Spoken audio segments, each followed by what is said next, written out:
Hi friends, welcome back to ಮನೆ ಮಗಳು YouTube channel. ನಾನಿವತ್ತು ನಿಮಗೆಲ್ಲ ಎಣ್ಣೆ ಬದನೆಕಾಯಿ ಮಾಡೋದು ಹೇಗೆ ಅಂತ ತೋರಿಸ್ಕೊಡ್ತಾ ಇದ್ದೀನಿ ಫ್ರೆಂಡ್ಸ್. ಮತ್ತು ಈ ವಿಡಿಯೋನ ಎಲ್ಲಿ ಸ್ಕಿಪ್ ಮಾಡಿದೆ ಪೂರ್ತಿಯಾಗಿ ನೋಡಿ, ಹಂಗಂದರೆ ನಿಮಗೆ ಯಾವ ರೀತಿ ಮಾಡೋದು, ಏನು ಬೇಕು ಅಂತ ಹೇಳಿ ಗೊತ್ತಾಗುತ್ತೆ. ಫಸ್ಟ್ ಇದನ್ನು ಮಾಡೋದಕ್ಕೆ ನಮಗೆ ಬದನೆಕಾಯಿ ಬೇಕು. ನಾನಿಲ್ಲಿ 1/4 kg ಆಗೋಷ್ಟು ಬದನೆಕಾಯಿ ತೊಗೊಂಡಿದ್ದೀನಿ. ಇದಕ್ಕೆ ಖಾರದ ಪುಡಿ ಮತ್ತು ಚಕ್ಕೆ, ಲವಂಗ, ಮೆಣಸು ಹುರಿದ್ಬಿಟ್ಟು ನಾನು ಮನೆಯಲ್ಲೇ ಪೌಡ್ರ್ ಮಾಡ್ಕೊಂಡಿದ್ದೀನಿ. ಮತ್ತು ಅದ್ರ ಜೊತೆಗೆ ಧನಿಯಾ ಪುಡಿ, ಗರಂ ಮಸಾಲ ಮತ್ತು ರುಚಿಗೆ ತಕ್ಕಷ್ಟು ಉಪ್ಪು, 1 ಗಡ್ಡೆ ಆಗೋಷ್ಟು ಬೆಳ್ಳುಳ್ಳಿ, 1 ಇಂಚು ಅಲ್ಲ ಮತ್ತು ಕೊತ್ತಂಬರಿ ಸೊಪ್ಪು ಮತ್ತು ಒಣ ಕೊಬ್ಬರಿ ಬೇಕಾಗುತ್ತೆ. ಹಸಿ ಕೊಬ್ಬರಿ ಹಾಕಿದರೆ ಚೆನ್ನಾಗಿರೋಂಗಿಲ್ಲ ಟೇಸ್ಟು, ಅದಕ್ಕೆ ಇವಾಗ ನಾನು ಒಣ ಕೊಬ್ಬರಿ ತೊಗೊಂಡಿದ್ದೀನಿ. ಮತ್ತು ಸಣ್ಣ ಗುರಾಳು, ಇದು ನೀವೇನಂತೀರಾ ಅಂತ ಹೇಳಿ ಹಂಗೆ ಕಮೆಂಟ್ ಮಾಡಿ ತಿಳಿಸಿ ಫ್ರೆಂಡ್ಸ್. ನಾವು ಗುರಾಳು ಅಂತೀವಿ. ಇದು ಶೇಂಗಾ ಬೀಜ ಮತ್ತು ಗುರಾಳು ಶೇಂಗಾ ಬೀಜನ ಹುರ್ಕೊಂಡು ಇಟ್ಕೋಬೇಕಾಗುತ್ತೆ.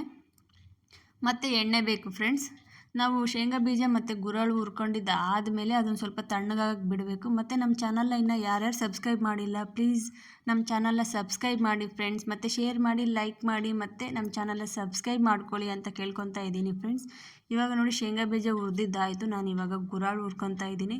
ಗುರಾಳು ಹುರಿಬೇಕಾದ್ರೆ ಸ್ವಲ್ಪ ಸಿಮ್ಮಲ್ಲಿ ಇಡಬೇಕು, ಯಾಕಂದರೆ ಅದು ಚಿಕ್ಕ ಚಿಕ್ಕದಿರುತ್ತೆಲ್ಲ ಒತ್ತೋಗ್ಬಿಡುತ್ತೆ. ಅದನ್ನು ಬೇಯೋಕ್ಕಿಂತ ಮುಂಚೆಗೆ ಸಿಪ್ಪೆ ಎಲ್ಲ ತೆಗ್ದಿದ್ದಾದಮೇಲೆ ನಾನು 1/4 kg ಬದನೆಕಾಯಿಗೆ ನೋಡಿ, ನಾನು ಒಂದು ಇಡಿಯಷ್ಟು ಶೇಂಗಾ ಬೀಜ ತೊಗೊಂಡಿದ್ದೀನಿ, ಒಂದು 2 ಟೇಬಲ್ ಸ್ಪೂನ್ ಆಗೋಷ್ಟು ಗುರಾಳು ತೊಗೊಂಡಿದ್ದೀನಿ. ಮತ್ತು ಇದ್ರ ಜೊತೆಗೆ ಮಿಕ್ಸಿ ಮಾಡ್ಕೋಬೇಕಾದ್ರೆ ಶುಂಠಿ ಬೆಳ್ಳುಳ್ಳಿ ಪೇಸ್ಟ್ ಹಾಕ್ಬಿಟ್ಟು ಮಿಕ್ಸಿ ಮಾಡ್ಕೊಳ್ಳಿ. ಆಮೇಲೆ ಕೊತ್ತಂಬರಿ ಸೊಪ್ಪು ಹಾಕ್ಕೊಳ್ಳಿ. ಕೊತ್ತಂಬರಿ ಸೊಪ್ಪು ಮೊದಲಿಗೆ ಹಾಕಿದರೆ ಅದು ಮಿಕ್ಸಿಗೆ ಹಾಕ್ಬೇಕಾದ್ರೆ ಶೇಂಗಾ ಬೀಜ ಸಣ್ಣಗೆ ಆಗೋದಿಲ್ಲ, ಅದಕ್ಕೋಸ್ಕರ ನೋಡಿ ಮಿಕ್ಸಿ ಹಾಕಿದ್ದಾದಮೇಲೆ ಇದಕ್ಕೆ ಮಿಕ್ಸಿ ಮಾಡ್ಕೊಂಡಿರ್ತೀವಲ್ಲ ಅದೇ ಮಸಾಲೆಗೆ ಖಾರ ಪುಡಿ, ಉಪ್ಪು ಅದನ್ನೆಲ್ಲ ತೋರಿಸಿದ್ದೆಲ್ಲ ಅದನ್ನೆಲ್ಲ ಹಾಕ್ಬಿಟ್ಟು, ಎಣ್ಣೆ ಹಾಕ್ಬಿಟ್ಟು, ಮತ್ತು ರುಚಿಗೆ ಎಷ್ಟು ಬೇಕೋ ಅಷ್ಟು ಉಪ್ಪು ಹಾಕ್ಬಿಟ್ಟು ಒಂದು ಸೈಡಲ್ಲಿ ಇಟ್ಟಿದ್ದೀನಿ. ಈ ಕಡೆ ನಾನು ಬದನೆಕಾಯಿ ಕಟ್ ಮಾಡ್ಕೊತಾ ಇದ್ದೀನಿ.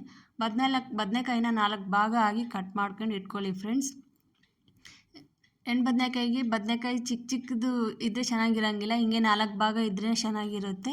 ಕಟ್ ಮಾಡಿಬಿಟ್ಟು ಈ ಬದನೆಕಾಯಿನ ನಾನು ನೀರು ಮತ್ತು ಉಪ್ಪು ಸೇರಿಸಿದ್ದೀನಲ್ಲ, ಆ ನೀರಲ್ಲಿ ಹಾಕಿ ಒಂದು ಸ್ವಲ್ಪ ಬಿಟ್ಟು ತೊಳೆದು, ಆಮೇಲೆ ಮಸಾಲೆ ಎಲ್ಲ ಹಾಕಿ ಇಟ್ಟಿದ್ವಲ್ಲ ಅದನ್ನೆಲ್ಲ ನೀಟಾಗಿ ಮಿಕ್ಸ್ ಮಾಡ್ತೀನಿ. ಎಲ್ಲ ಕಡೆನೂ ಖಾರ, ಉಪ್ಪು, ಮಸಾಲೆ ಎಲ್ಲದಕ್ಕೂ ಹೊಂದ್ಕೊಳ್ಳಿ ಅಂತ ಹೇಳಿ ಎಲ್ಲ ಮಿಕ್ಸ್ ಮಾಡಿದ್ದಾದಮೇಲೆ ಅದೇ ಬದನೆಕಾಯಿಗೆ ಈ ಮಸಾಲೆನ ಎಲ್ಲ ತುಂಬಿಬಿಟ್ಟು ಕುಕ್ಕರಲ್ಲಿ ಹಾಕಿಡ್ತೀನಿ. ನಾನು ಕುಕ್ಕರಲ್ಲಿ ಮಾಡ್ತೀನಿ ಫ್ರೆಂಡ್ಸ್ ಈ ಬದನೆಕಾಯಿನ. ನಿಮಗೆ ಬೇಕಂದರೆ ಪಾತ್ರೆನಲ್ಲೂ ಸಹ ಮಾಡ್ಬೋದು, ಆದರೆ ನನಗೆ ಕುಕ್ಕರಲ್ಲಿ ಮಾಡಿದ್ರೇ ಚೆನ್ನಾಗಿ ಎಲ್ಲ ಕಡೆ ಬೇಯುತ್ತೆ. ಪಾತ್ರೆನಲ್ಲಿ ಮಾಡಿದರೆ ತೂಮಿರುತ್ತೆ ಅಲ್ಲ, ಅಲ್ಲಿ ಬೇಯೋದಿಲ್ಲ. ಅದಕ್ಕೋಸ್ಕರ ಕುಕ್ಕರಲ್ಲಾದರೆ ಚೆನ್ನಾಗಿ ಬೇಯುತ್ತೆ ಅಂತ ಹೇಳ್ಬಿಟ್ಟು ಕುಕ್ಕರಲ್ಲಿ ಮಾಡ್ತಾಯಿದ್ದೀನಿ. ಕುಕ್ಕರಲ್ಲಿ 2 ವಿಸಿಲ್ ಕೂಗಿಸ್ಕೊಳ್ಳೋದಷ್ಟೇ. ಹಿಂಗೆ ನಮ್ಮ ಚಾನಲ್ನ ನೋಡ್ತಾ ಇರಿ ಫ್ರೆಂಡ್ಸ್. ಹೊಸ ರೆಸಿಪಿ ನಮ್ಮೂರ ಸೈಡ್ ಏನು ಮಾಡ್ತೀವಿ ಅದನ್ನೆಲ್ಲ ತೋರಿಸ್ತೀನಿ. ನಮ್ಮ ಚಾನಲ್ನ ಪ್ಲೀಸ್ ಸಬ್ಸ್ಕ್ರೈಬ್ ಮಾಡ್ಕೊಳ್ಳಿ ಫ್ರೆಂಡ್ಸ್. ನೋಡಿ, ಅದೇ ಮಿಕ್ಸಿ ಮಾಡ್ಕೊಂಡಿದ್ವಿ ಅಲ್ವಾ, ಅದೇ ಜಾರಿಗೆ ಸ್ವಲ್ಪ ನೀರು ಹಾಕ್ಬಿಟ್ಟು, ಅದರಲ್ಲೂ ಮಸಾಲೆ ಇತ್ತು, ತಟ್ಟೆದ ಇದೆಲ್ಲ ಮಸಾಲೆ ಎಲ್ಲ ಹಾಕ್ಬಿಟ್ಟು ಇನ್ನೊಂದು ಸ್ವಲ್ಪ ನೀರು ಸೇರಿಸ್ಕೊಂಡು ಇವಾಗ ನಾನು ಕುಕ್ಕರ್ ಮುಚ್ಚಳ ಮುಚ್ಚಿ 2 ವಿಸಿಲ್ ಕೂಗಿಸ್ಕೊಂಡ್ರೆ ಬದನೆಕಾಯಿ ರೆಡಿ ಫ್ರೆಂಡ್ಸ್. ಈ ಬದನೆಕಾಯಿ ರೊಟ್ಟಿ, ಚಪಾತಿ, ಅನ್ನ ಎಲ್ಲದಕ್ಕೂ ಸಖತ್ ಟೇಸ್ಟ್ ಇರುತ್ತೆ ಫ್ರೆಂಡ್ಸ್. ನೋಡಿ, 2 ವಿಸಿಲ್ಲು ಆಯಿತು. ಇವಾಗ ಓಪನ್ ಮಾಡ್ತಾ ಇದ್ದೀನಿ. ನನಗೂ ನೋಡಬೇಕು ಅನಿಸಿದೆ. ವಾವ್, ಎಷ್ಟು ಸಖತ್ತಾಗಿದೆ ನೋಡಿ ಫ್ರೆಂಡ್ಸ್. ನೋಡ್ತಾ ಇದ್ದರೆ ವಾವ್, ಊಟ ಏನು ಸ್ಮೆಲ್ ಇದೆ ಗೊತ್ತಾ. ನೀವು ಒಂದ್ಸರಿ ಟ್ರೈ ಮಾಡಿ ಫ್ರೆಂಡ್ಸ್. ಟ್ರೈ ಮಾಡಿಬಿಟ್ಟು ಹೇಗೆ ಬಂತು ಅಂತಲೂ ನನಗೆ ಕಮೆಂಟ್ ಮಾಡಿ ತಿಳಿಸಿ. ನೋಡಿ, ಎಲ್ಲ ಕಡೆ ಎಷ್ಟು ಚೆನ್ನಾಗಿ ಬೆಂದಿದೆ ಗೊತ್ತಾ.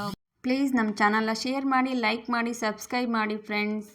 ನೀವು ಒಂದು ಸಬ್ಸ್ಕ್ರೈಬ್ ಬಟನ್ನು ನನಗೆ ಉತ್ಸಾಹ ಕೊಡ್ತೈತೆ, ಮಾಡೋದಕ್ಕೆ ಸಪೋರ್ಟ್ ಆಗುತ್ತೆ ಅಂತ ಕೇಳ್ಕೊತಾ ಇದ್ದೀನಿ. ಮತ್ತು ಹೊಸ ರೆಸಿಪಿ, ಹೊಸ ವೀಡಿಯೋದೊಂದಿಗೆ ಸಿಗೋವರೆಗೂ ಟೇಕ್ ಕೇರ್, ಬಾಯ್ ಫ್ರೆಂಡ್ಸ್. ನೀವು ಒಂದ್ಸರಿ ಮಾಡಿ ಈ ಬದನೆಕಾಯಿ ಹೆಂಗಿತ್ತು ಅಂತ ಹೇಳಿ ಕಮೆಂಟ್ ಮಾಡಿ ತಿಳಿಸೋದು ಮರಿಬೇಡಿ ಫ್ರೆಂಡ್ಸ್.